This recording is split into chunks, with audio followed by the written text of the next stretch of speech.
दिल्ली में बिजली कटौती पर आम आदमी पार्टी और बीजेपी के बीच जंग छिड़ गई है। एक तरफ जहां आम आदमी पार्टी दिल्ली में जगह जगह पावर कट का दावा कर बीजेपी को घेरती नजर आ रही, तो वहीं बीजेपी ने इन आरोपों को सिरे से खारिज कर दिया है। बिजली मंत्री आशीष सूद ने इस बारे में विधानसभा में जवाब देते हुए कहा कि बिजली में कोई संकट नहीं है। इसी के साथ उन्होंने ये भी कहा कि मेंटेनेंस के लिए कुछ देर के लिए बिजली बंद कर दी जाती है। उन्होंने ये भी दावा किया कि फेक अकाउंट का इस्तेमाल कर बिजली कटौती का मुद्दा उठाया जा रहा है। उनके इस बयान पर आम आदमी पार्टी की नेता आतिशी की प्रतिक्रिया सामने आई है। उन्होंने आशीष सूद को एक चुनौती दे दी। उन्होंने पावर कट की एक लिस्ट दिखाकर कहा कि आशीष सूद का कहना है कि दिल्ली में शेड्यूल पावर कट हो रहे हैं। अगर इन पावर कट में से एक भी शेड्यूल पावर कट है तो बताएं।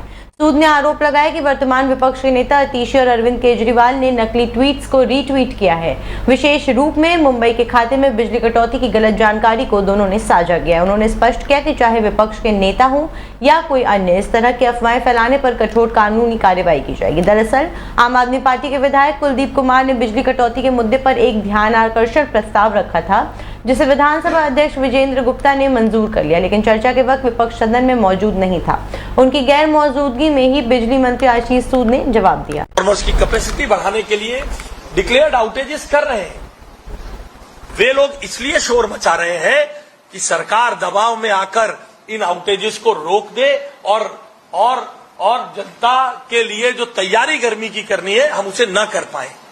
मगर मुख्यमंत्री श्रीमती रेखा गुप्ता जी के नेतृत्व वाली ये सरकार तमाम आरोपों को अपने ऊपर झेलेगी, तमाम दुष्प्रचारों को झेलेगी, उससे लड़ेगी। मगर केवल 40 दिन पुरानी ये सरकार दोषारोपण न करके दिल्ली की जनता को आने वाली गर्मी में निर्बाध अनइंटरप्टेड पावर सप्लाई देने के लिए काम करती रहेगी।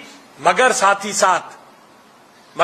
ही साथ हम झूठ फैलाकर, फेक अकाउंट्स के माध्यम से, फेक डाटा के माध्यम से, फेक नैरेटिव के माध्यम से झूठ फैलाकर जनता को भरमाकर, डराकर, दंगे कराने के किसी भी प्रयास की हम निंदा करते हैं।